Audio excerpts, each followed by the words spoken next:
Good morning, good afternoon, good evening. You're listening to That Infernal Noise, now part of the Mental Health News Radio Network.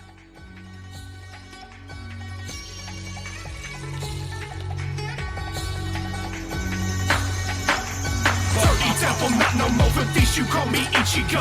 Now I let my aura grow as I pull my Zanpakuto. Let me introduce you, his name is Sangetsu. Well, he will only live if and when we let you. Been through a lot of things, killed oh so many hollows, didn't know at first which path was the right to follow. I don't fight, cause I want to win, I fight, cause I have to. I will take my spirit energy and aim it right back at you. Fighting a nigga be Yakuya, taught me a lot of things, like how to channel and harness all my hate and rage in the form of a bankai. I don't understand why I'm the only one fighting, all the others stand by. I'm not such a saint, I promise that I'll risk my life for strangers. Neither am I scum enough to sit back while they're in danger. Everyone looking at me like I'm a superhero, like this is the Matrix and I'm playing Neo. But I'll see my duty through, what the fuck else would I do? Just let it all rot or leave it up to Udi. You a fuck off that now, cause I'm the one in full control. That is until the hollow takes control over my soul. I'm a fucking anime kid. Make a what? I'm a fucking anime kid. Make a what? I'm a fucking anime kid. Make a what? I'm a fucking anime kid. Make a what? I'm a fucking anime kid. Make a what? I'm a fucking anime kid. Make a what? I'm a fucking anime kid. Make a what? And if you don't like it, shut the motherfucker up. What up, y'all? It's Robert. You were listening to That Infernal Noise yet again. Back, hopefully for good this time. Excuse me while I adjust the mic. It's been a long time since I've had the motivation to do anything. I don't really know how to find my motivation anymore. Depression's a motherfucker. That's for sure. Been dealing with a lot personally.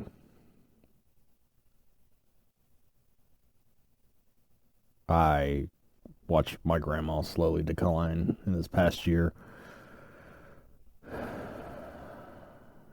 It all started with a stroke, and she ended up having dementia, and she passed away a little over a month ago, December 6th. I'll remember that day forever, because it hurt. It hurt a lot. She was the one that raised me. She was my mom, for lack of a better term. If there was a better term, she earned it, for sure. And I've just been dealing with that for the past, it was over a year. Because I think it was in October, early October, that she had her stroke of 2021. And she was in and out of the hospitals, in and out of the convalescent home, whatever the hell you want to call it. And it was very difficult for me to see her that way. It sucked. It sucked so much. Because one of the last times we saw her, she just kept asking me if that's your husband. She didn't say, is that Robert? She said, is that your husband? And that kind of hurt. Not kind of, it fucking hurt. I fucking cried about it. I'm not going to lie. There's no point in lying. It sucked to see somebody that I love so much go through so much bullshit coming to the end of her life. And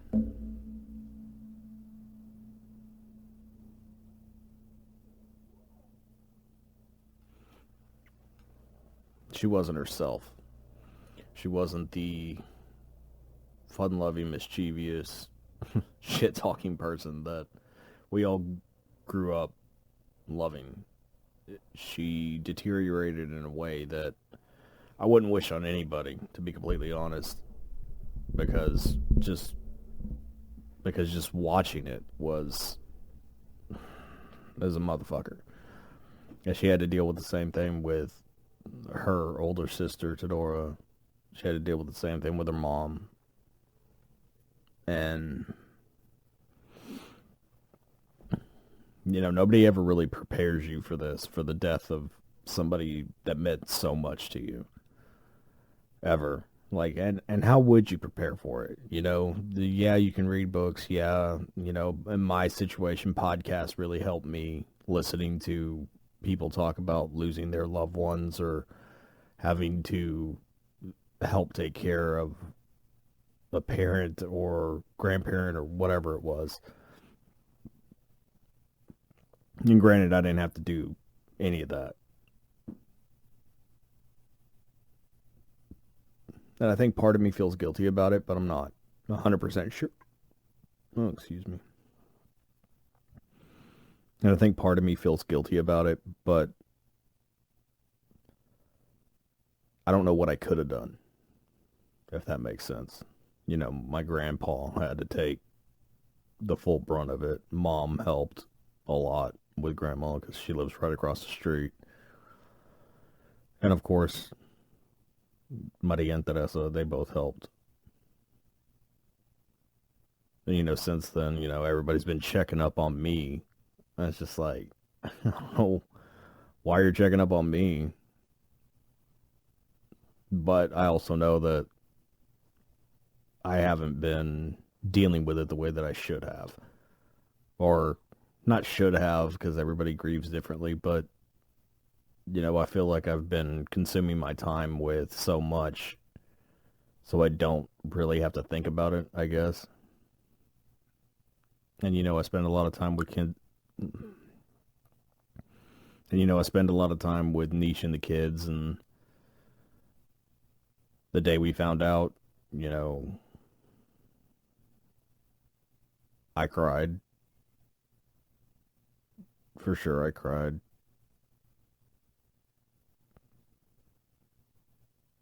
But I laughed a lot, too. And I know that might sound weird to some people. Probably sounds manic. But I laughed because I spent my time telling the stories about my grandma, about the things that happened in the course of my life. Like, just every memory I ever had about her came flooding back. And I just spent the evening, you know, talking to my wife and kids about how dope grandma was. And it made me happy, you know. It 100% made me happy because knowing her the way we all did, she wouldn't have wanted the fuss to be about her or whatever. She would have tried to put it on everybody else. Like, put the attention on everybody else. Even in the one situation where it should be totally about her, she would have tried to do that. And, you know, whenever we had the wake and the funeral and everything, well, the wake specifically, rosary, all that. I'm not a praying guy. I'm vehemently against it, actually. But I took an old rosary that I had from whenever I was a kid, and I still prayed it. I prayed it for her. And it made me feel like a hypocrite because I'm not religious whatsoever. Very staunchly against it, actually. But then like, as I was sitting there, I was thinking about it, and like, hardly anybody else could get me to pray the rosary for them. And I did it for grandma. I did it for grandma because that's what she would have wanted. She would have wanted as many prayers as she could get so she could get into heaven, all that stuff. And I have my own feelings about all that, but it wasn't about me. You know, I'm not going to say I swallowed my pride because I didn't. It wasn't even a question to me. It wasn't even, oh, should I do this? Should I not? And I'm like, no, I'm doing this. I'm doing this because it's for my grandma. And before the rosary, we had the viewing and, you know, my Aunt Maria let it off, and she let everybody that wanted to come up there and say something. And pretty much all of us did. And it was cathartic to see everybody sitting there and telling these funny stories, and we're all trying to make jokes whenever we got up there to talk, and we're all trying to be funny because that's the way Grandma raised us. Basically, she was the joker, she was the funny one. Not saying Grandpa's not funny, because he's funny too, but I dare say our sense of humor in the family came from Grandma. And it turned into a roast of my grandfather for some reason. I don't know why, but it did. That also made me laugh because that's how Grandma was. She would talk. Her and Grandpa would talk so much shit. It was funny. To me, it was. And I know that she was just a smart aleck. That's what she would say. She wouldn't say smart ass. She'd say smart aleck. And she'd always have like a little quip or a little thing, whatever. She was a ball buster. And I know that sounds weird for everybody that knows my grandma, but if you really knew my grandma and you spent any time in my house, you knew that she was. I don't think anybody would associate that term with her, but that, looking from the outside in, that's what it was. And it was really cool to see all of us, together. Unfortunate circumstances, obviously, but to see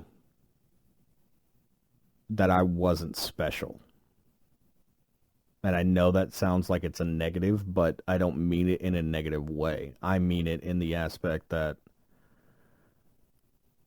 everything that Grandma was to me, she was literally everything. I have her personality, her mannerisms sometimes, along with Grandpa's.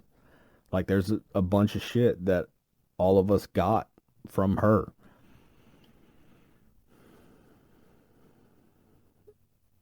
Not to mention all the love, all of the support, everything that she's ever done for any of us, that she's always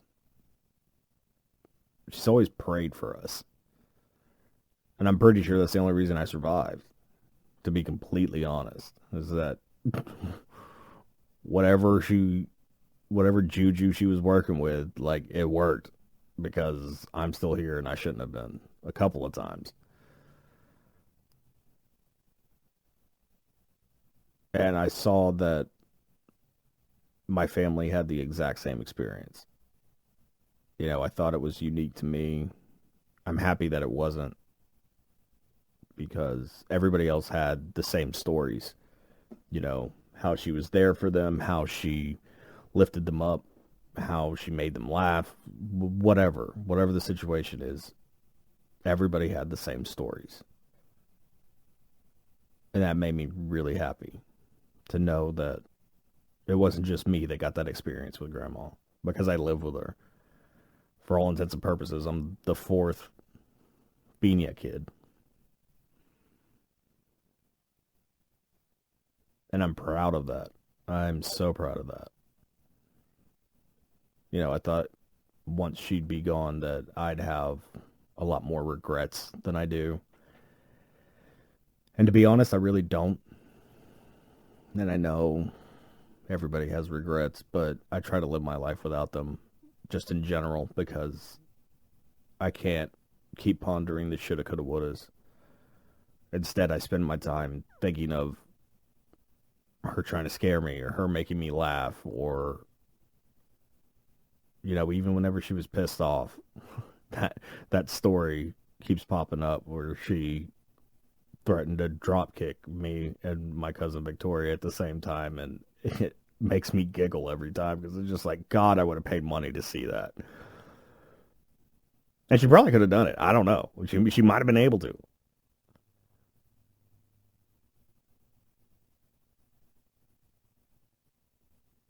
And it's so weird being in a world where I know I'm never going to see her again. And I've dealt with death. I've dealt with a lot of death, unfortunately.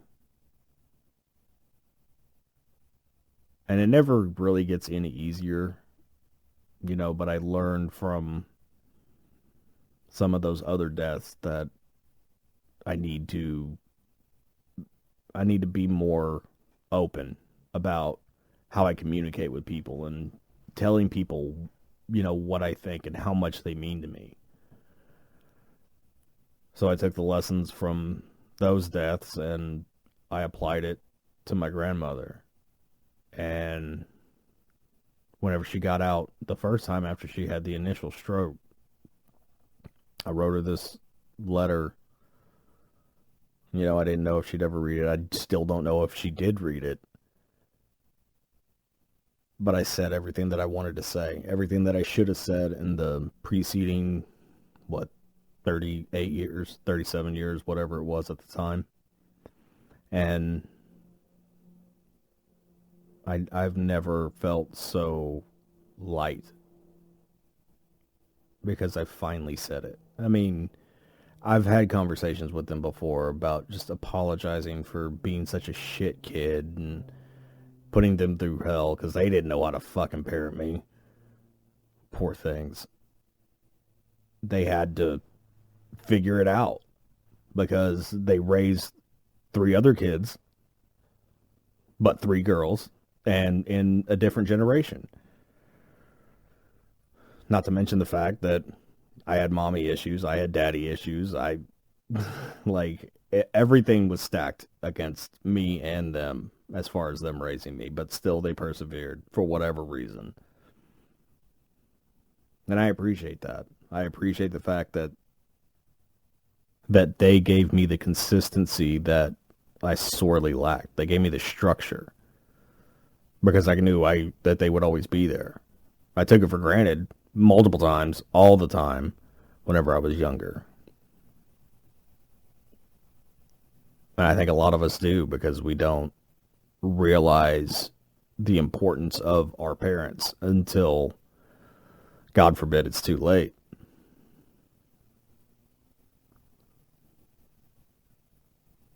But I said everything that I wanted to say. I explained everything. I told her I was proud to be her grandson, proud to be the 4th of the Pina Perez bloodline. Because regardless, I still am. Because it was my mom, my Aunt Maria, my Aunt Teresa, and then me. So now we're over fucking 25 deep in our family. And I love it. I love having a big family. I love coming from a big family. But they showed us all how to be in a family. Grandma especially. There were so many Sundays that came flashing back where she'd just be sitting there with her sisters and just cutting up, laughing. It was every week, every single week. And I loved seeing that. I loved seeing them get together like that. And that was the type of family that I wish I had as I was getting older. And I still, that is still one of the most precious memories to me because that's what has shaped my life. I make sure at least once a week we get together with the kids and Mandy and Gabriel, and it's just that. It's exactly that. We'll be watching something or listening to music or whatever, just laughing like fuck, busting each other's balls, making food. Well, I don't make food, but somebody else does. We eat. And it's really cool to see that it means so much. Because it means everything to me. Absolutely everything. It's there's been so many times that, Mandy and Gabriel have left and Chris goes home and, we're just sitting there in the quiet after, and I just look at her and I was like, this was a great fucking day. And it's almost every time because I love it. I love it and I appreciate it, and My circle's never been so small, but I've never felt so connected to it. Because it's my family. This is my family. The family that I built. The family that we built collectively. And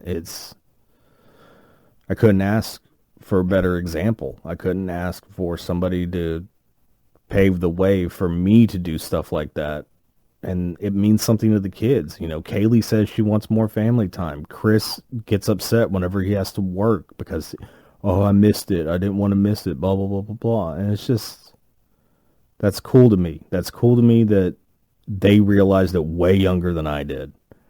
Like, they're way ahead of me or the rest of the parents as far as emotional intelligence and being able to appreciate things and family the way that they should.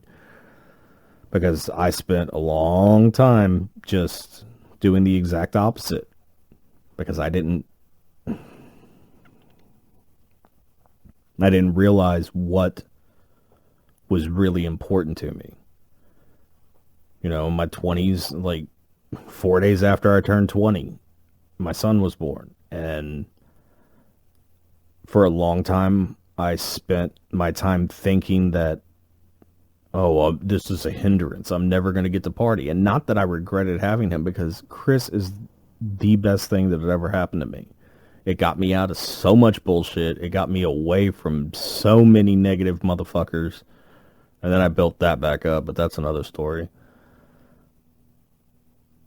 But it also did take away the party years for me for a little bit. And then I went back to it because I thought that was supposed to be my life, that was me.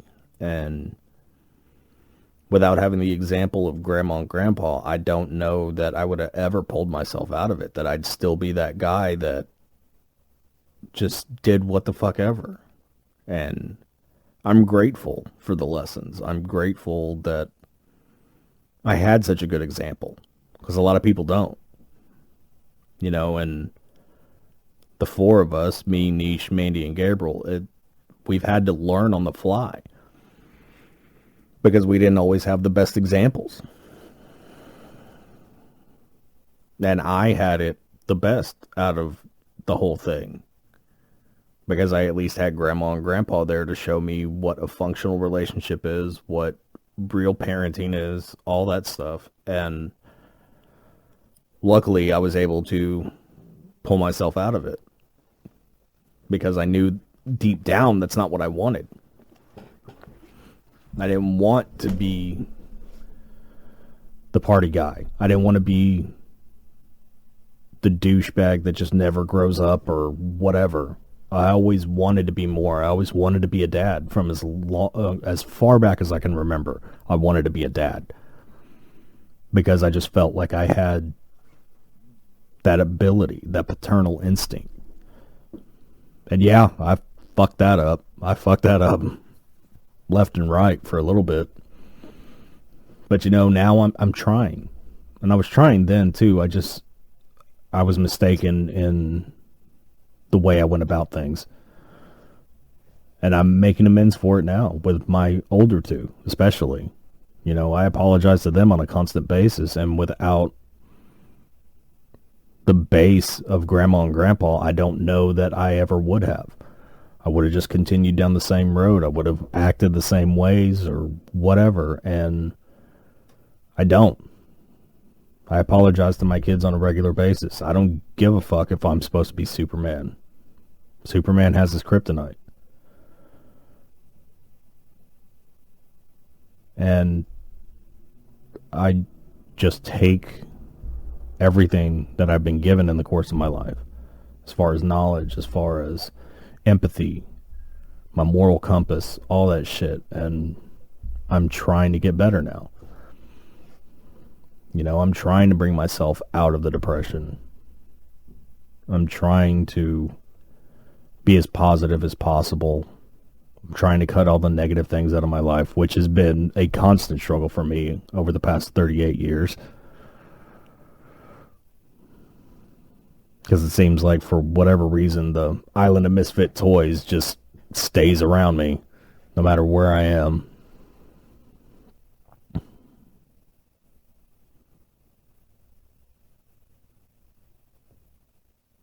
But I'm glad that my kids are starting to see it. My kids are starting to see the benefit of it. Kaylee is finally, I don't want to say wised up, but I mean, she's a fucking teenager. I don't expect her to get it just yet. But she's starting to understand where we're coming from as parents. And she's starting to appreciate the fact that we are trying to change and we are trying to get better. And that's not an excuse for the shit that she's been through in the course of her life. Or Chris.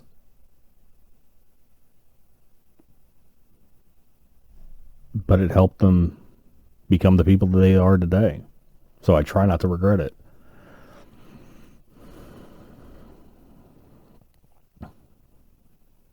I'm really thankful that Grandma was in my life until I was an adult. She got to see all my kids. She got to see, well, right now, all of my sister's kids. So that makes me happy. But there's so much more that she's not going to see. There's so many great grandkids still left to be had. Possibly. I don't know. And I feel bad for my cousins that they're not going to get the same thing that I got. You know, Grandma was there for every single thing in my life.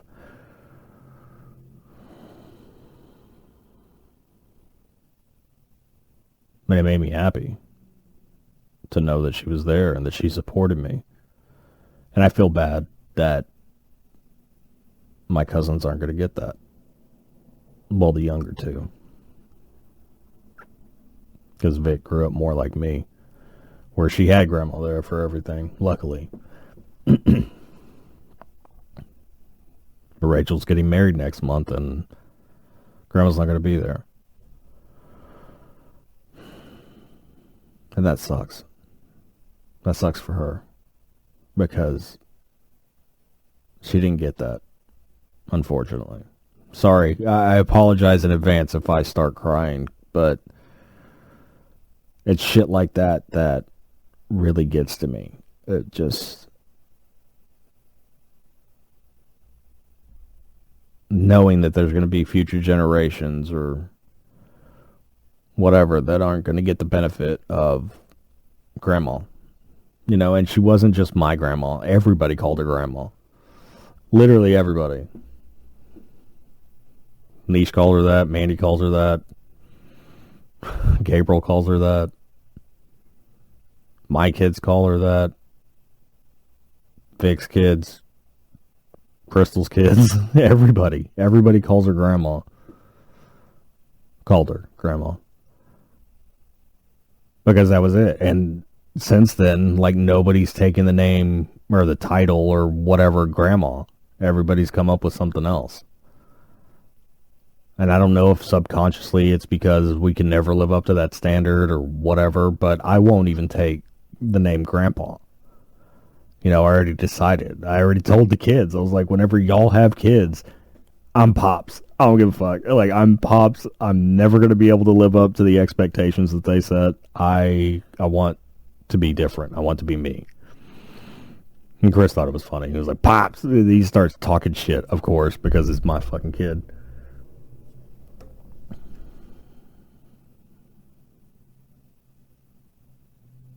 In the process of Grandma dying and all of that, I get a call from my mom, and she says that they've talked about it and they want me to do the eulogy because Mom says I have a way with words. And it's something that I've wanted my entire life because I'm macabre. And I've thought about this day, the day she died, for my entire life. Used to have panic attacks about it. As a kid, as an adult, it didn't matter. Had panic attacks. Because I didn't want to imagine a world that she wasn't a part of. But I was honored. I don't want to say humbled because that's the wrong word to use in this situation. I wasn't humbled. I was honored, and I felt privileged that they wanted me to do the eulogy. So, with that being said, and again, forgive me if I cry, but I'm going to read the eulogy as I wrote it. Every time I've read through it, I have cried. I apologize in advance if I do that again, and I know I keep saying that, but bear with me. Because I want the eulogy to live forever. I want my kids to be able to play this back. I want to be able to play it back and hear it. And just remember that day. Because the irony, well, I don't know if it's ironic, but the day she died and leading up to the day of her funeral, it was overcast, it was dark, it was dreary. The day we buried her, there wasn't a cloud in the sky. And it made me happy. It made me really happy to know that the sun was shining down on her the way it should have been.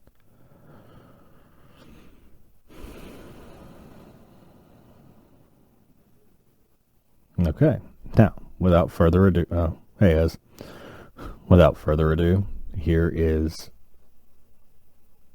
the eulogy that I wrote and delivered in front of everybody that was there.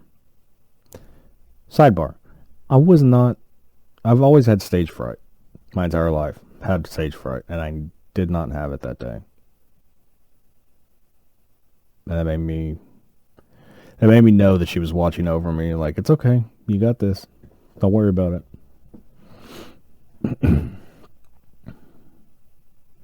On behalf of our entire family, I would like to sincerely thank you all for coming to celebrate the life of my grandmother, Maria Pina. Grandma would have gotten a kick that I was the one up here to give her eulogy, and I know she's smiling down seeing this. I consider myself pretty good with words, but in all honesty, writing this has been the most difficult thing I've ever had to do. It took me the full week to wrap my head around the fact that she's gone, and how to eulogize someone that meant so much to myself and so many others. Last night gave me the inspiration to complete this after hearing how she impacted our family, and in true grandma fashion, we all had to cut jokes and laugh because that's what we will all remember. I would like to think that she would have been smiling, that smile she always had, listening to all of us, proud to tell stories of her. My grandmother was an amazing woman. She helped raise 3 generations of our family, 4 if you count my grandpa. She never asked anything in return, and most likely, she would not want us to make a fuss over her, because she would have wanted it to be about anybody but her. I know I can't speak for everyone, but the past week has felt different without her on this earth. I can't explain it, and as cliche as it may sound, the world seems a little less bright without her in it, and day-to-day life just looks different to me. We're all left with a vast emptiness, knowing that we'll never hear her sing happy birthday to us over the phone again, or hear that laugh of hers whenever she cracked herself up. She was present throughout every moment in our lives, and coping with the fact that she won't be now is a tough pill to swallow. I'm grateful that my children were able to know Grandma, and my heart breaks for the children yet to come in our family that won't have the opportunity to meet her themselves. We will all feel this loss for years to come, but what I have noticed in the days since her passing, I don't find myself pondering the what-ifs. I'm reminded of her personality, her sarcastic wit, her humor, the way she used to scare me when she was watching football, how she would make Grandpa and I question our sanity by meowing like a cat. The joy you could feel radiating from her when she would talk and laugh with her sisters during Sunday lunches. How she would pray for us constantly, whether or not we knew it. That's the type of person she was. She would give grace to all that needed it. How she would always make sure she would bless every single person as we were leaving a family get-together, even though there was 20 plus of us at times, and she would do it all with a smile. We will all mourn her death, but we know now she's in a better place and no longer hurting. How I choose to deal with it is by telling my wife and kids about the woman she was, always with a smile on my face like she had. All the people she welcomed into her home, made sure they were fed, and even made sure, in the case of my friends, they had a place to sleep at times. Grandma and Grandpa's house always felt like home to so many, not just us who grew up in it. It was a haven, a place that no matter who you were, you could always feel comfortable and safe. All she ever wanted was for any of us to be happy.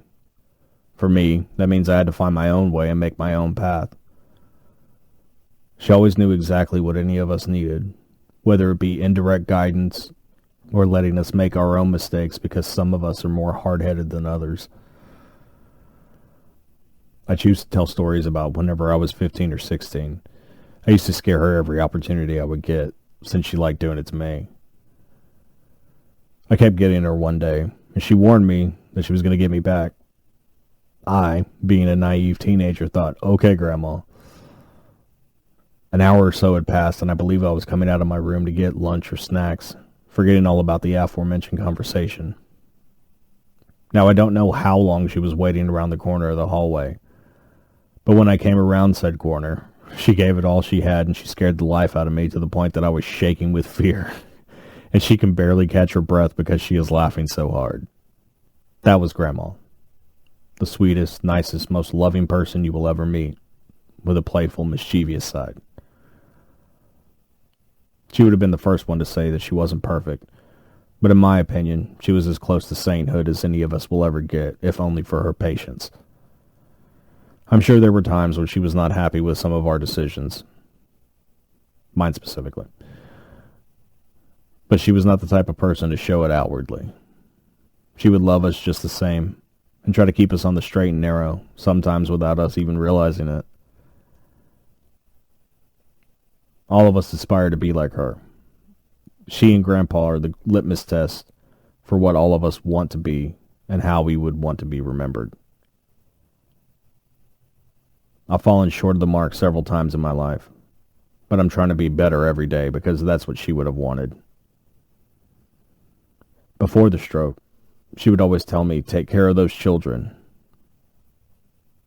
I can only assume that that had to do with her knowing my temper from whenever I was younger, and she was telling me to take it easy on them. She taught all of us how to parent because she was there while Grandpa was at work. She was our strength when we felt like crumbling, our moral compass when we would stray, our shoulder to cry on, our advocate to pray for us, the smile we all needed, the laugh that could be heard throughout the house, the warmth and happiness we would all feel anytime we were around her. Individually, none of us could ever live up to the standards that she has set. But I think as long as we stay together and support each other, we will be forever honoring her memory and sharing her legacy with each other, as well as the future generations of our family. In closing, I would like to share a quote that has stuck with me since childhood from Winnie the Pooh. How lucky I am to have something that makes saying goodbye so hard. I love you, Grandma. I hope you are at rest now. You deserve it.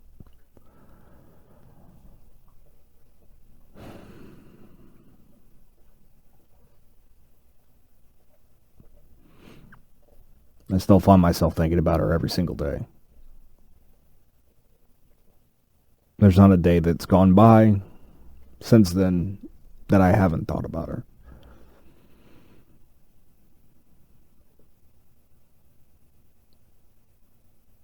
And I do hope that at some point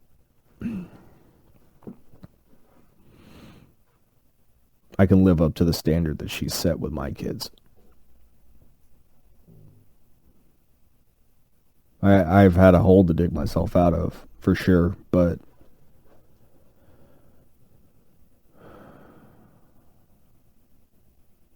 I think I'm getting there. I want to get there. I want to see my kids smile every time they see me and not dread it. Because so many of us have dreaded seeing our parents at different times in our lives. Me, not anymore, because my mom and I repaired our relationship, thankfully.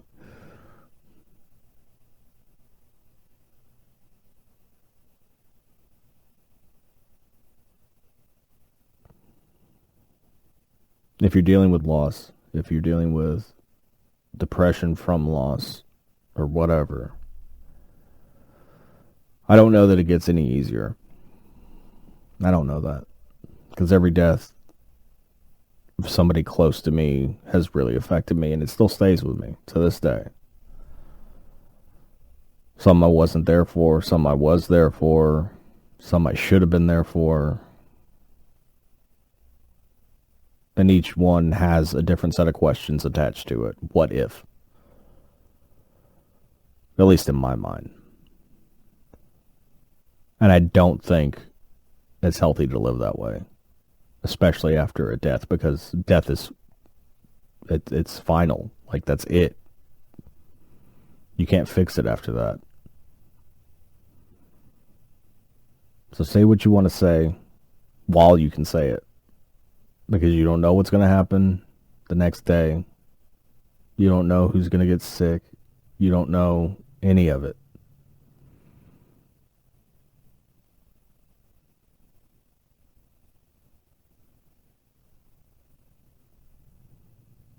Tell the people you love them.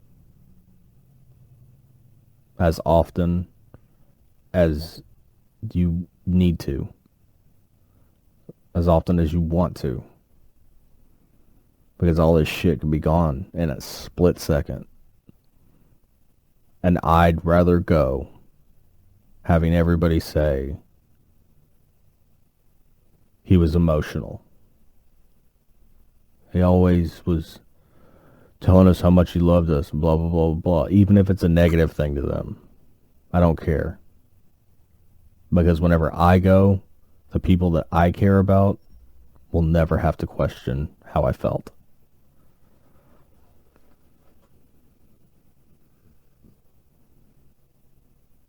Sorry for the heavy episode. It's something I needed to get out. It's something I needed to get off my chest.